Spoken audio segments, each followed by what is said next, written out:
Hello world, welcome back to my channel. I am Sahil and we are developing an e-commerce project using Laravel 10. And in previous video you have already seen how I worked on forgot password and reset password page. Now today in this video I'm going to start working on checkout page. So let's start. So this is my project inside VS Code, and here I already started Laravel 10 dev server and npm run dev. Let me close this third terminal, and before going to start on checkout page, let me show you a bug. So this bug was reported by some of my viewers. So let me show you what is the bug first. So if I go to login page and login as normal user, so you can see as normal user I can access customer panel, which is good. Now if I try to go to admin panel from the URL, then you can see a normal user can access admin panel, which is not good.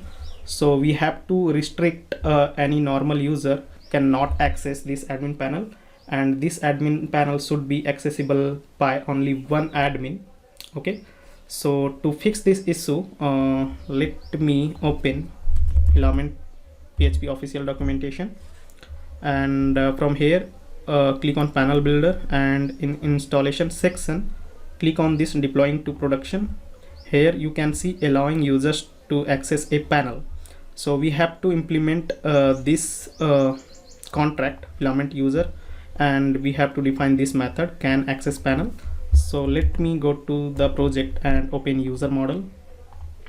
So this is the user model. Here I will write implements filament user. Make sure to import this class, and then let's copy this method and paste below.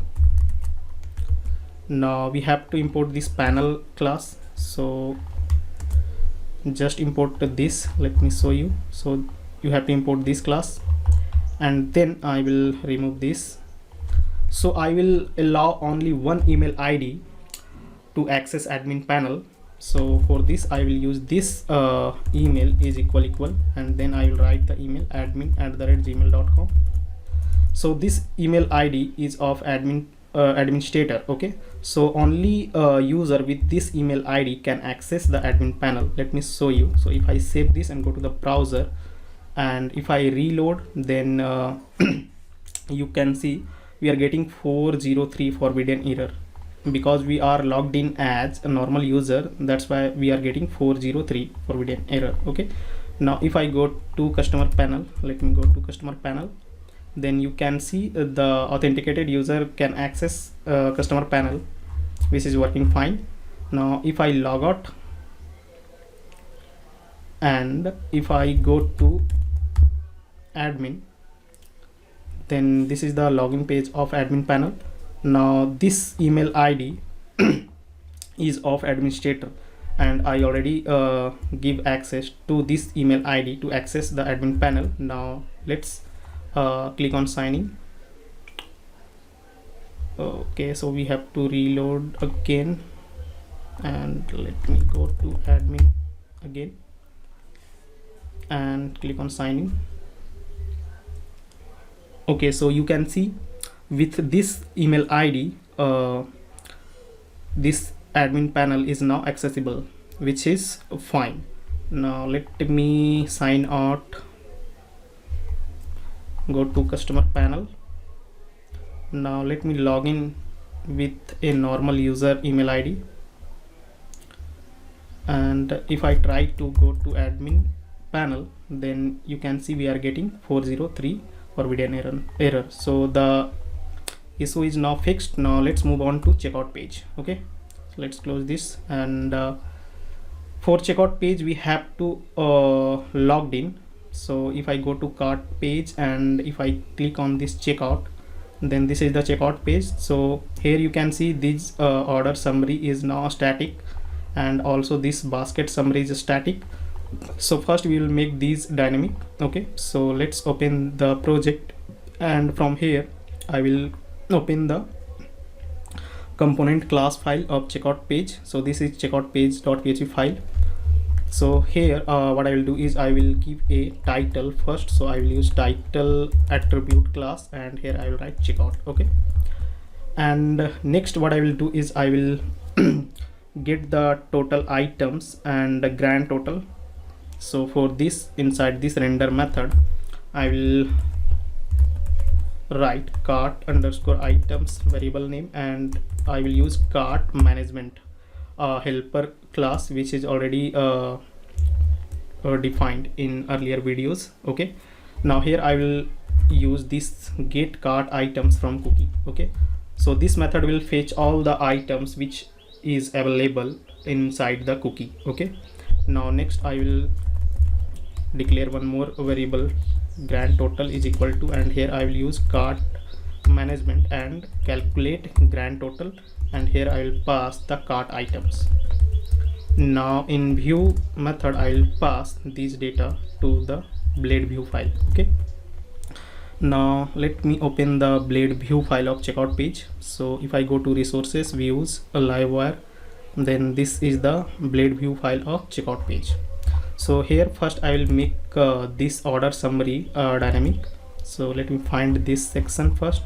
Okay, so here you can see this is the order summary, and this is static for now. Let me remove this static amount, and here I will use number class, and then I will use currency method to format, and here I will write grand underscore total, and I will use INR. If I save this and go to the browser, then here you can see the total amount is now dynamic. Similarly, if I copy this and paste here, let's remove this grand total and keep 0 here, because we are not using taxes and shipping cost, so we will make this 0. And let me copy the same thing again, and in grand total I will paste this.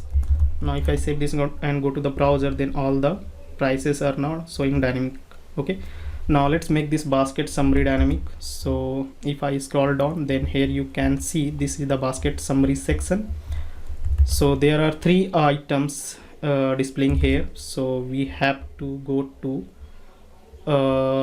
inside this UL tag. So here you can see there are 3 li tags. Okay, so we have to remove 2 static li and only keep 1 li. Let's cut this li tag, and here what I will do is I will use for each loop. So just write for each, and here I will write cart underscore items as.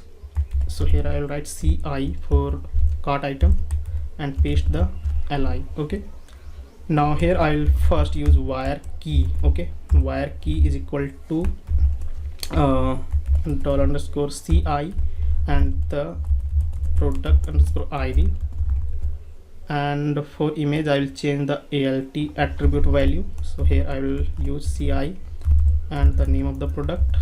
Similarly for image I will remove this static src value, and here I will use url and then storage, and here I will write ci and then image. Okay, copy the same thing and paste here in the name, item name, and for quantity here I will use ci quantity quantity, and for total here what I will do is I will write ci and total amount, but here what I will do is I will cut this and I will use number class and currency method and paste total amount and then INR. Okay, if I save this and go to the browser, then you can see all the items in basket summary is now dynamic. Let me check in cart. So in cart there are total 3 items available. Here you can see if I remove one item and go to checkout page, then you can see only 2 items are displaying dynamically here in basket summary, and this is also dynamic. Now next what I will do is I will process this form. So first I will validate this form using Livewire 3 and then we will place order. Okay, so let's see how to validate this form.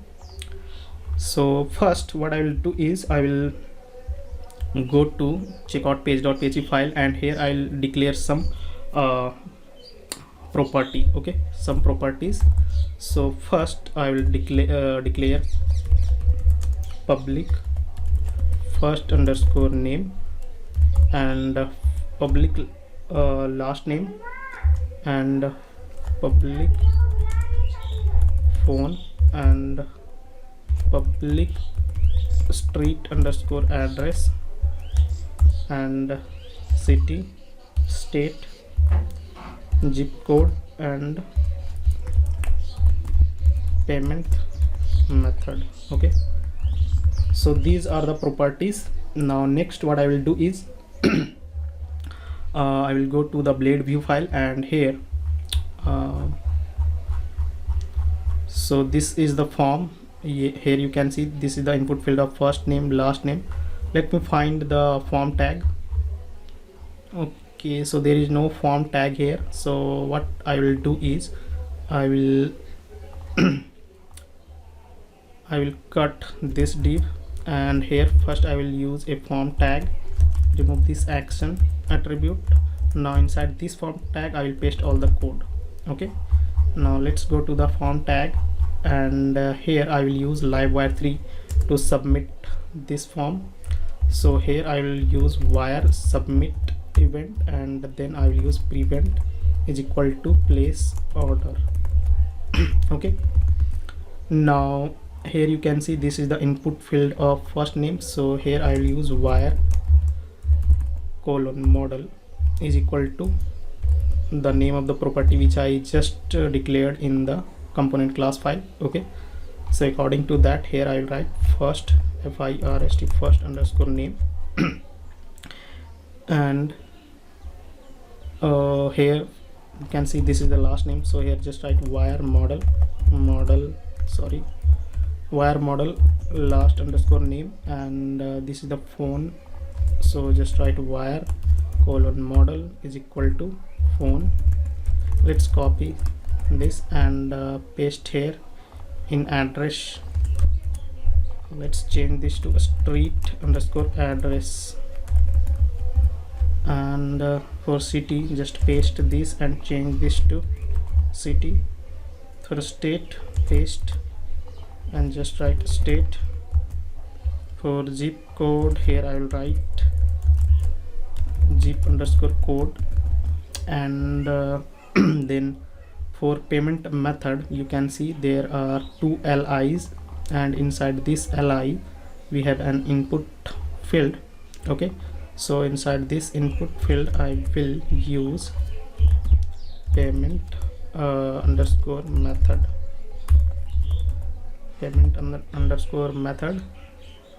and I will give a value to this input field. Okay, so if I go here, actually this is a radio type. So here in value you can see this is cash on delivery. So here I will write COD instead of that value, and next what I will do is I will go to this input field, and here in this input I will paste wire model, and again here I will write payment underscore method, same property name, and in value I will write stripe. Okay, I think all done. Now let me find the place order button.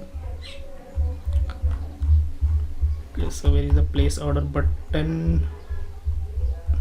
Okay, so here you can see this is the place order button. So here I will use type is equal to submit.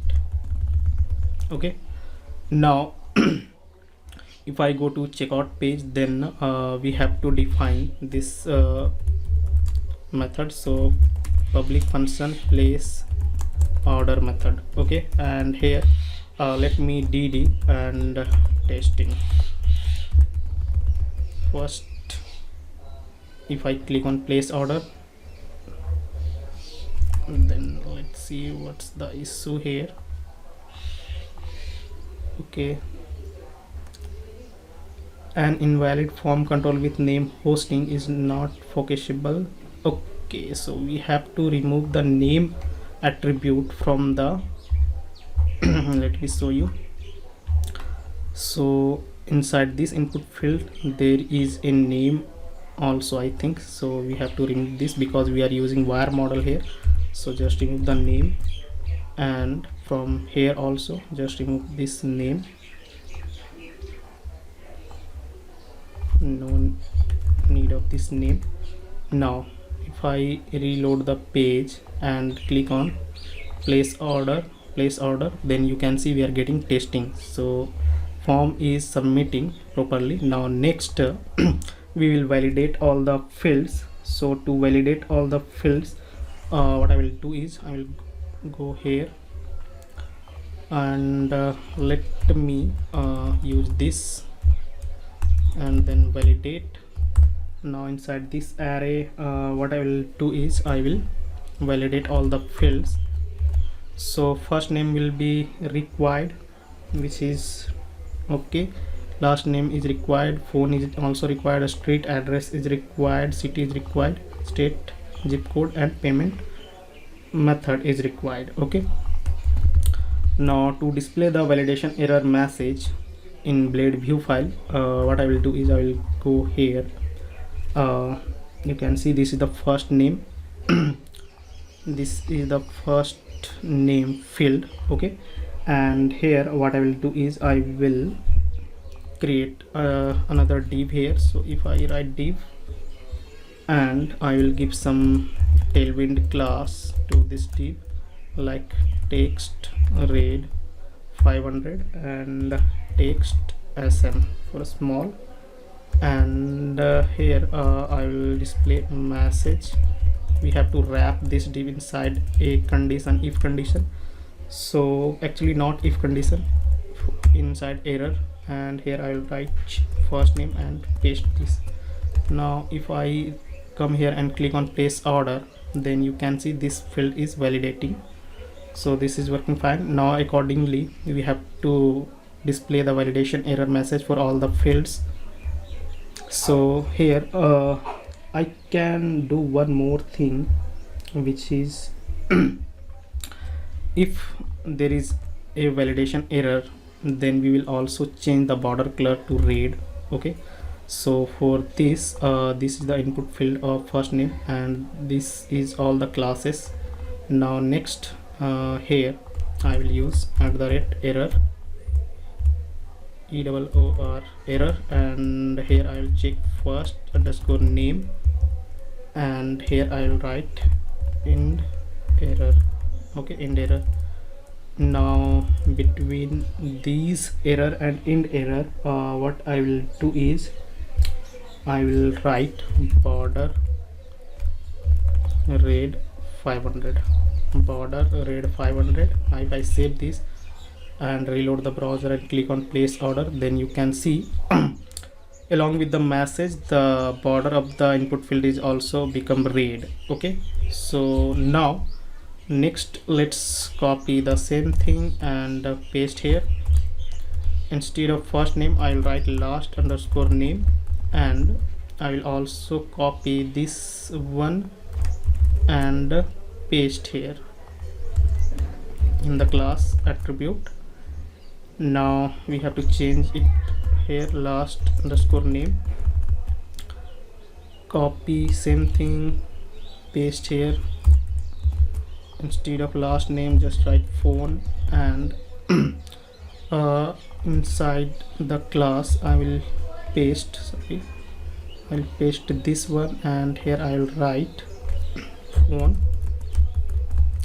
and for address here I will paste this and just write street underscore address, and just paste this inside the class and change street underscore address, sorry, address, and for city just paste, sorry, just paste this and change this to city.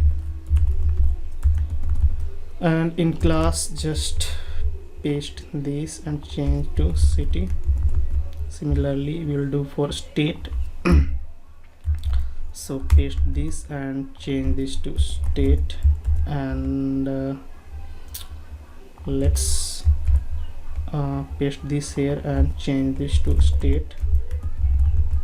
For zip code I will paste this code, change zip underscore code, and also in class I will paste this one and change to zip underscore code.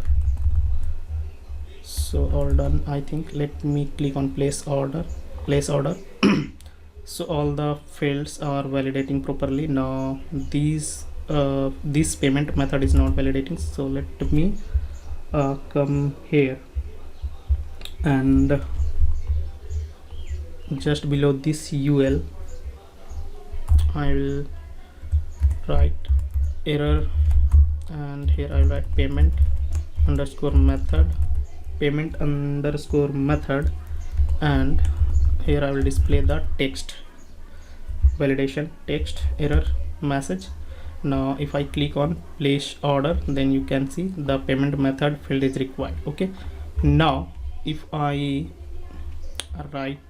fill all the field, and if I click on place order, then you can see the all field validation error message is removed, and you can see this we need to select a payment method to proceed.